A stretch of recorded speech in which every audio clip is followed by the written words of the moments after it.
போற்றி ஏகம்பத்துரையந்தாய் போற்றி காவாய் கனகத்திரளே போற்றி திருச்சிற்றம்பலம். அன்பர்களே, நாம் இன்றைய காலை அமர்விலே நாலாம் நூற்பாவினுடைய மூன்றாவது அதிகரணத்தினுடைய முதல் எடுத்துக்காட்டு வெண்பா. ஒன்றனையா மூலத்து உயிரணையும் நாபியினில் சென்றனையும் சித்தம் இதயத்து கண்டத்து வாக்காதி மெய்யாதி விட்டு மன்றையை நன்னுதலில் வாக்காதி மெய்யாதி வேறு என்று சொல்லக்கூடிய அந்த வெண்பா வரைக்கும் பார்த்திருக்கிறோம்.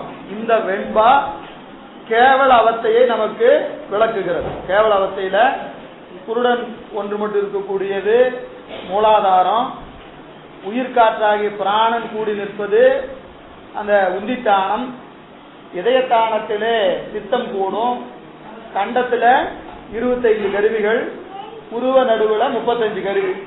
இந்த பாடலை நாம காலை அமர்வுல பார்த்தோம்.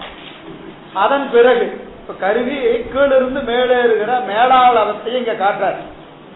மேலாள் அவத்தையை இங்க காட்டுகிறார். கீழிருந்து 1, 2, 3, 25, 35. இதனைத் தொடர்ந்து மத்தியால் அவத்தையும் சுத்த அவத்தையும் அடுத்த வெண்பால காட்டார். லாடத்தே சாக்கிரத்தை எய்திய உள்ளம், லாடதானம். புருவ நடுவுக்கு என்ன பேருங்க? லாடதானம்னு பேரு. புருவனுக்கு லாடதானம். இவ்வாறு 1, 2, 3, 25, 35 என்று அவத்தைப்பட்டு மேலாள் அவத்தைப்பட்ட ஆன்மா லாடத்தே, லாடத்தே புருவ நடுவுக்கு வந்து சேருது. கீழே இருந்து லாடத்திட்ட திருநீரும் சாதனமும் கண்டால் உருகின்னு அப்புறம் தேவாரம் இருக்கு இல்லையா, அங்க லாடதானம் என்பது புருவ நடுவை சேர்த்து நெற்றியை குறிச்சு நிற்குது. புருவ நடுவத்தோட சேர்ந்து அங்க நெற்றி இங்க என்னதுங்க? புருவ நடு. எனவே லாடத்தை சாக்கரத்தை எய்திய உள்ள, சாக்கரம் என்பது என்னங்க? கேவல சாக்கரம், கேவல சாக்கரம். இந்த 35 கருவிகளோடு கூடி நின்ற ஆன்மா லாடத்தை சாக்கரத்தை எய்திய உள்ளம், லாடத்தை ஐந்தவத்தை எய்தும். இந்த லாடதானத்திலேயே என்ன ஆகும்? 5 அவத்தை. அதே இல்லைங்க மத்தியால அவத்தை. மேலாளவத்தை வந்துட்டு இங்க புருவ நடுக்கு வந்தாச்சு. 35 கருவி அடுத்து என்ன ஆகுதுங்க? 96 கருவி ஆகுது. 96 கருவி. அந்த 96 கருவிகளோட கூடிய 5 அவத்தை இருக்கு. இதுல மத்தியால அவத்தையில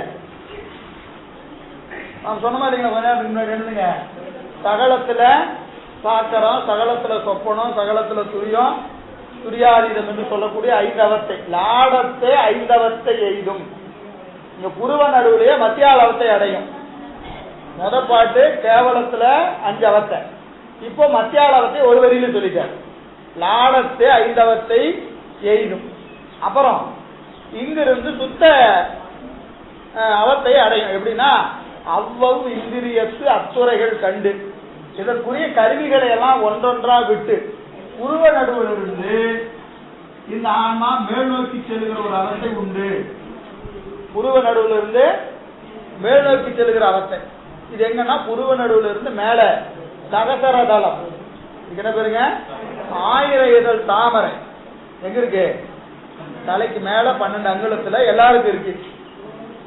இங்கிருந்து அங்க இருக்கு, எல்லாருக்கும் இருக்கு. அந்த சகசர தளத்துக்கு அந்த யாரு இருக்கா? பரசிவம் குடிகொண்டு இருக்கிறது. அந்த தலைக்கு மேல 12 அங்குலத்துல சகசர தளம் என்று சொல்லக்கூடிய இடத்துல என்ன இருக்கிறது? பெருமான் இருக்கிறார். பெருமான்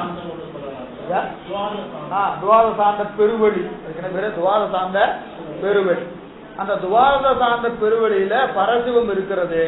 அந்த பரசிவத்தோடு இந்த ஆன்மா என்ன? இங்கிருந்து 5 அவத்தை. இங்கே என்னது? நின்மல சாக்கரம், நின்மல சொப்பனம், நின்மல துரியம், நின்மல சுளுத்தி, நின்மல துரியம், நின்மல துரியாதீதம் என்று சொல்லக்கூடிய 5 அவத்தைகள் புருவ நடுவுல தொடங்கி அங்க துவாரசாந்த பெருவழியாகிய அந்த 1000 இதழ் தாமரை இருக்கிற இடத்துக்கு இதுக்கு இடையில 5 அவத்தை இருக்கு. இதுக்கு இடம் குறிக்க முடியாது. ஆரம்பிக்கிற இடம் புருவ நடு, முடிகிற இடம் துவாரசாந்த பெருவெளி. இந்த இடையில இருக்கிற இடம் என்னது? இங்க இப்ப புருவ நடு, கண்டம் அப்படின்னு சொல்ற மாதிரி அந்த மாதிரிலாம் இடம் சொல்ல முடியாது. அதுக்கு அனுபவமும் இருக்கு. இங்க நின்மல கேவலம். அதுக்கு என்ன பேருங்க? நின்மல சாக்கரம். நின்மல சாக்கரம், நின்மல சொப்பனம், நின்மல துரியம், நின்மல துளுத்தி, நின்மல துரியம், நின்மல துரியாதீனம். நின்மலம்னா என்னங்க? மலம் இல்லாத. மலம் இல்லாத, புரியுதா? மலம் நீங்கிய நிலை. ஆமா. அப்ப இங்க இதுவரைக்கும் இப்ப கீழே இறங்கிச்சா இல்லைங்களா? கீழே இறங்கும் போது கருவிகள்லாம் குறைஞ்சது. என்ன கருவி? மாயா கருவி. மேலே ஏறும்போது மாயா கருவியில என்னாச்சு? கூடுச்சு. இப்ப கருவிகள் கூடுதலும் குறைதலும் எது? மாயா கருவிகள் கூடுதலும் மாயா கருவிகள் குறைதலும் என்னது? சகல அவஸ்தை, கேவல அவஸ்தை. இந்த ரெண்டு அவஸ்தைக்கு என்ன காரணம்? மாயா கருவிகள் கூடுதலும் மாயா கருவிகள் குறைதலும்.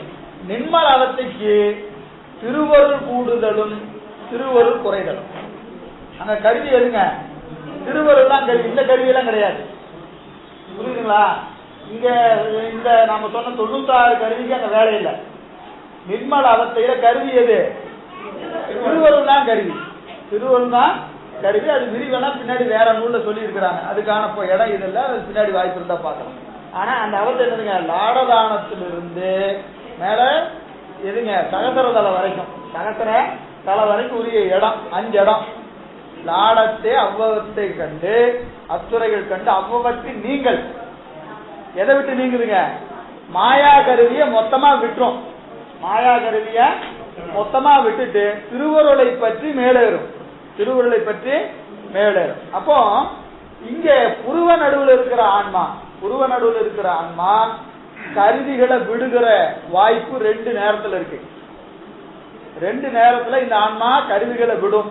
எப்பன்னு கேட்டீங்கன்னா, கேவலத்துக்கு போகும்போதும் கருவியை விடும், சுத்தத்துக்கு போகும்போது கருவியை விடும். புரியுதுங்களா? இப்போ நாமெல்லாம் எதுல இருக்கிறோம் அப்படின்னா, எதுல இருக்கிறோம்? சகலத்துல இருக்கிறோம். சகலத்துல இருக்க சகலத்துல தான் இருக்கிறோம். நம்புவோமாக. சகலத்தில் இருப்பதாக நம்புவோமாக, இல்லைங்களா? அப்ப சகலத்தில் இருக்கிற ஆன்மா திருவருளை பற்றினால், திருவருளை பற்றினால் கருவியில் என்ன செய்யும்? விட தொடங்கும். எவ்வளவு திருவருளை பற்றுகிறதோ அந்த அளவுக்கு என்ன செய்யும்? கருவிகளை விடும். அப்ப திருவருளை பற்றி கருவிகளை விட்டா இந்த ஆன்மா புருவ நடுவிலிருந்து மேல போகும். அதுக்கு நின்மல அவஸ்தைன்னு பேரு. நின்மல அவஸ்தைன்னு பேரு. திருவருளை பற்றாம கருவியை மட்டும் விட்டுச்சுன்னா கேவலத்துக்கு வந்துடும், கீழே வந்துடும். புரியுதுங்களா? இப்போ அதுக்கு உதாரணம் என்ன அப்படின்னு கேட்டா, இப்ப இருட்டா இருக்கு. இப்போ இருட்டா இருக்கு. இந்த இருட்டுல விளக்குகள் இருக்கிறது. எத்தனை விளக்கு? இந்த அறையில 96 விளக்கு இருக்கு. 96 விளக்குகள் இருக்கிறது. இந்த 96 விளக்கும் கூடி இந்த அறையை பிரகாசித்துக் கொண்டு இருக்கிறது. இந்த அறை எப்படி இருக்குதுங்க? பளிச்சுன்னு இருக்கு. காரணம் எத்தனை விளக்கு இருக்கு? 96 விளக்கு இருக்கு. இந்த 96 விளக்குல 35 மட்டும் வச்சுக்கிட்டு மீதியெல்லாம் அணைச்சாச்சு. இப்ப பிரகாசம் என்ன ஆயிரும்? குறையுமா குறையாதா? அதுக்கு முன்னாடி பிரைட்டா தெரிஞ்சுது. இப்ப என்னாச்சு? குறைஞ்சிருச்சு. 35 25 ஆச்சு. இன்னும் அவனோட பிரகாசம் குறையுமா இல்லையா? பிரகாசம் என்பது ஆன்மா அறிவு. பிரகாசம் என்பது ஆன்மாவினுடைய அறிவு. 96 விளக்கு எரிகிற போது பிரகாசம் எப்படி இருக்கும்? நல்லா இருக்கும். 35 ஆனா அந்த அளவுக்கு குறைஞ்சிடும். 25 3 2 1 96 விளக்கு எரிஞ்ச இடத்துல ஒரு விளக்கு எரிஞ்சா எப்படி இருக்கும்? ஏதோ இருக்கும், அவ்வளவுதான். அவ்வளவுதான், இல்லைங்களா? அப்போ அது ஆன்மாவின் அறிவு. அது எப்படி நிகழும்? மங்கி நிகழும். அறிவு இருக்கும், அவ்வளவுதான்.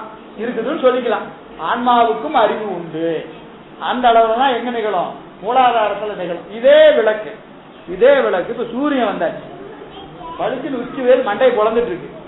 இப்ப 96 விளக்கு எரிஞ்சா என்ன, 5 விளக்கு எரிஞ்சா என்ன, 2 விளக்கு எரிஞ்சா என்ன, எதை பத்தியும் கவலை இல்லை, ஒரே மாதிரி இருக்கும். காரணம் என்னது? சூரியன் வந்தாச்சு. சூரியன் வந்த பிறகு இந்த விளக்குகளை பற்றி கவலையே இல்லை. அது இருந்தாலும் சரி, இல்லைனாலும் சரி. அப்ப இந்த விளக்குகள் நமக்கு பிரகாசத்தை தராது. எப்ப தராது? சூரியன் வந்துட்டான். அப்போ திருவருள் ஆன்மார்களை விளங்கிட்டா அதன் பிறகு இந்த கருவிகள் என்ன செய்ய வேண்டியதில்லை. இருந்தாலும் ஒண்ணுதான், இல்லைனாலும் ஒண்ணுதான். காரணம், இந்த கருவிகளை பற்றி அவருடைய அறிவு விளங்காது. அறிவு எதை பற்றி விகலம்? திருவருளை பற்றி விட்டதுனால அதுக்கு அறிவு விளக்கமும் அறிவு குறைவு எல்லாம் திருவருளோட சம்பந்தப்படும். சூரியன் வந்தாச்சு, சூரியன் வந்தாச்சு. நமக்கெல்லாம் எப்படி இருக்குங்க? நாம் இன்னும் சூரியனை இன்னும் நம்ம என்ன விளக்குகளை வைத்து கொண்டுதான் இருக்கிறோம். சூரியன் வர வரைக்கும் இந்த 96 என்ன செய்யணும்? அணைக்காம பாத்துக்க வேண்டியதுதான். நாம பார்க்கவும் முடியாது.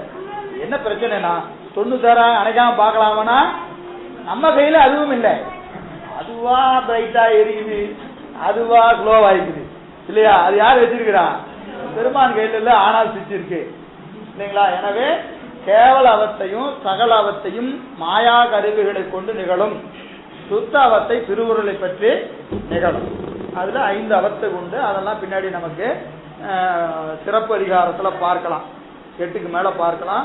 அதுக்கு மேல தனியா நூலே இருக்கு, சுத்தாவத்தை பற்றிய நூல்கள்லாம் இருக்கு, அதை அங்க பார்த்துக் கொள்ளலாம்.